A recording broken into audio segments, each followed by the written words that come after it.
जय श्री राम दोस्तों, स्वागत है आपके अपने चैनल पर। दोस्तों आज हम बात करने वाले हैं एक बहुत ही इम्पोर्टेंट टॉपिक के बारे में। एम्पलीफायर का डंप फैक्टर क्या है और ये कैसे काम में आता है। आज हम आपको बहुत ही आसान भाषा में समझाएंगे कि एम्पलीफायर का डंप फैक्टर क्या है और ये कैसे काम में आता है। तो दोस्तों आइए वीडियो को शुरू करते हैं, ज़्यादा टाइम नहीं लेते हुए। मेरा नाम है शोभित मौर्य और आपके अपने चैनल मौर्य डीजे ब्लॉग्स में आप सभी का बहुत बहुत स्वागत है। चैनल पे पहली बार है, चैनल को सब्सक्राइब कर ले, साथ ही बेल आइकन को प्रेस कर ले ताकि जब भी मैं एक नया वीडियो अपलोड करूं नोटिफिकेशन आप तक सबसे पहले पहुंचे। चलिए आज की इस वीडियो को शुरू करते हैं। तो दोस्तों सबसे पहले जानते हैं कि डंप फैक्टर होता क्या है।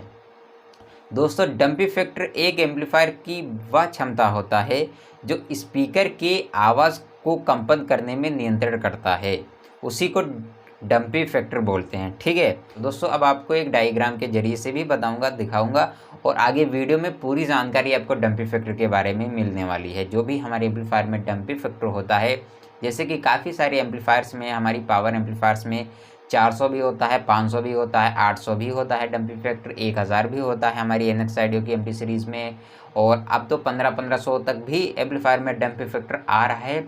उनका काम आपको बताएंगे और कैसे आपको यूज़ में उनको लेना है। डंप फैक्टर की पूरी जानकारी आपको मिलेगी इस वीडियो में। ठीक है, अब आगे बढ़ते हैं कि दोस्तों एम्पलीफायर के डंप फैक्टर को कैसे काम में ले सकते हैं। तो दोस्तों आपको बताना चाहूँगा, एम्पलीफायर के अंदर जितना ही डंप फैक्टर ज़्यादा होगा उतना ही हमारे स्पीकर, जो हमारा बेस स्पीकर होता है, डंप फैक्टर ज़्यादातर उसी काम में आता है। ठीक है, एम्पलीफायर में जितना ही डंप फैक्टर ज़्यादा होगा उतना ही हमारे एम्पलीफायर स्पीकर को कंट्रोल कर सकता है, बेसिकली बेस फ्रिक्वेंसी में। ठीक है, जितना हमारे एम्पलीफायर में डंप फैक्टर ज़्यादा होगा उतना ही हमारे स्पीकर को कंट्रोल कर सकता है बेस फ्रिक्वेंसी में। अब आपको बताते हैं कि डंप फैक्टर की महत्वता क्या है, मतलब डंप फैक्टर का महत्व क्या है हमारी एम्पलीफायर में। चलिए अब आपको बताते हैं। दोस्तों अब आपको बताते हैं कि डंप फैक्टर का महत्व क्या है। दोस्तों डंप फैक्टर का मेन उद्देश्य होता है स्पीकर के मूवमेंट को नियंत्रण करना। ठीक है, जब हमारा स्पीकर कौन को सिग्नल मिलने पर मूवमेंट करता है, ठीक है, अप और डाउन करता है, उसको रोकने के लिए डंप फैक्टर काम करता है। मतलब उसको तेज़ी से रोकने के लिए डंप फैक्टर काम करता है। जैसे कि आपको बताना चाहूँगा फिर से, डंप फैक्टर का मेन उद्देश्य स्पीकर के मूवमेंट को नियंत्रण करना होता है। एक छोटी सी लाइन में आपको बताऊँगा, जैसे कि मैंने अभी आपको बताया, डंप फैक्टर का मेन उद्देश्य ये होता है कि स्पीकर के मूवमेंट को नियंत्रण करना, मतलब लिमिट में करना। ठीक है, जैसे कि हमारे यहाँ पे आप लोग डायग्राम पे देख सकते हैं, स्पीकर की कौन जितनी बाहर जानी चाहिए, ठीक है, उतना हमारा डंप फैक्टर ले जाएगा, उससे फालतू आधा इंच भी नहीं ले जाएगा, और जितना अंदर ले जाना होगा उतना हमारा डंप फैक्टर अंदर ले जाएगा। यही मेन उद्देश्य या महत्व हमारा डंप फैक्टर का काम यहाँ पे आता है। ठीक है, यही काम होता है डंप फैक्टर का।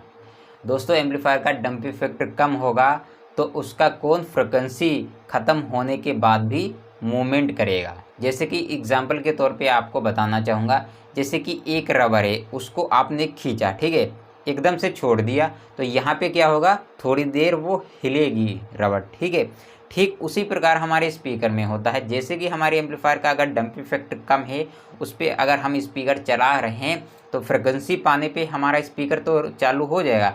जैसे ही अपनी वॉल्यूम हम कम करेंगे एम्पलीफायर से, तो दोस्तों हमारे स्पीकर की जो कोन है वो तब भी थोड़ा हिलती रहेगी, फिर बंद हो जाएगी। तो दोस्तों ये होता है मेन कारण, हमारे एम्पलीफायर में डंप फैक्टर कम होने का कारण होता है। इससे होता क्या है आपको ये भी बताऊंगा, कमियां क्या हैं इसकी। दोस्तों अगर हमारे एम्पलीफायर के अंदर डंप फैक्टर कम होगा तो दोस्तों क्या होता है, हमारे स्पीकर में भरभराहट सी आती है। डंप फैक्टर अगर हमारे एम्पलीफायर में कम होगा तो दोस्तों स्पीकर के अंदर भरभराहट रहेगी, और एम्पलीफायर में अगर डंप फैक्टर ज़्यादा होगा तो दोस्तों बेस फ्रिक्वेंसी में एकदम टाइट बेस निकलेगा, एकदम क्लियर आपको आवाज़ सुनने को मिलेगी। ना बेस फ्रिक्वेंसी में आपको कोई भी दिक्कत मालूम देगी, ना लोकल वॉइस में आपको दिक्कत होगी। एकदम आपको 100% रियल आपको वॉइस सुनने को मिलेगी, जो कि डंप फैक्टर काम यही करता है। डंप फैक्टर ज़्यादा होगा तो दोस्तों अच्छा आपका स्पीकर मूवमेंट करेगा और अच्छी आपको आवाज़ प्रोवाइड कराएगा। ठीक उसी प्रकार हमारे स्पीकर अगर एम्पलीफायर में डंपिंग फैक्टर कम होगी तो दोस्तों भरभराहट सी आपको महसूस होगी स्पीकर के अंदर, और स्पीकर में आपको कभी भी अच्छी साउंड क्वालिटी नहीं मिलेगी। यही काम होता है हमारे डंपिंग फैक्टर का एम्पलीफायर में। दोस्तों अब बढ़ते हैं अगले पॉइंट की ओर। अब आपको बताते हैं कि डंपिंग फैक्टर का प्रयोग कब और कैसे करना चाहिए। दोस्तों अब सवाल आता है कि एम्पलीफायर में डंपिंग फैक्टर एक्चुअली होना कितना चाहिए। 100 होना चाहिए डंपिंग फैक्टर, 200 होना चाहिए, 400 होना चाहिए डंपिंग फैक्टर एम्पलीफायर के अंदर, या 500 या 800 या 1000 या 1500 डंपिंग फैक्टर होना चाहिए। मेन कारण अब आता है, मेन पॉइंट अब आता है। हमारे एम्पलीफायर आप लोगों ने देखी भी होगी, काफ़ी सारी हमारी पावर्स एम्पलीफायर्स आती हैं, उनमें काफ़ी ज़्यादा अब डंपिंग फैक्टर आता है। और कितना होना चाहिए हमारी बेस्ट एम्पलीफायर के लिए डंपिंग फैक्टर हमारे स्पीकर के अकॉर्डिंग, तो दोस्तों अब आपको बताना चाहूँगा। दोस्तों आमतौर पर देखा जाए तो दोस्तों 20 डंपिंग फैक्टर पर्याप्त है, लेकिन हाई फाई साउंड सिस्टम में इतना पर्याप्त नहीं है 20 हमारा डंपिंग फैक्टर। तो क्या होता है कि 100 से लेके 400 डंपिंग फैक्टर बढ़ा दिया जाता है एम्पलीफायर में, ताकि एम्पलीफायर की आवाज़ और क्लियर सुनाई दे, और बेस फ्रिक्वेंसी जब ओपन करे तो दोस्तों एकदम तगड़ा बेस आए। तो दोस्तों 100 से लेके 400 डंपिंग फैक्टर बेस्ट रहेगा हमारी अंदाजे से, ठीक है। बाकी अब तो एम्पलीफायर में काफ़ी ज़्यादा डंपिंग फैक्टर्स आते हैं, 400 है, 500 है, 800 है, 1000 है, 1500 है। एक यहाँ पे आपको पॉइंट बताना चाहूँगा, यदि दोस्तों आप एक हैवी बेस स्पीकर बजाते हैं तो दोस्तों आपको ज़्यादा डंपिंग फैक्टर वाला एम्पलीफायर लेना चाहिए। इससे दोस्तों बेस क्लियर आता है, एकदम टाइट आता है बेस। तो दोस्तों आपको डंपिंग फैक्टर ज़्यादा वाला एम्पलीफायर लेना चाहिए अगर आप बेस स्पीकर बजाते हैं, ठीक है।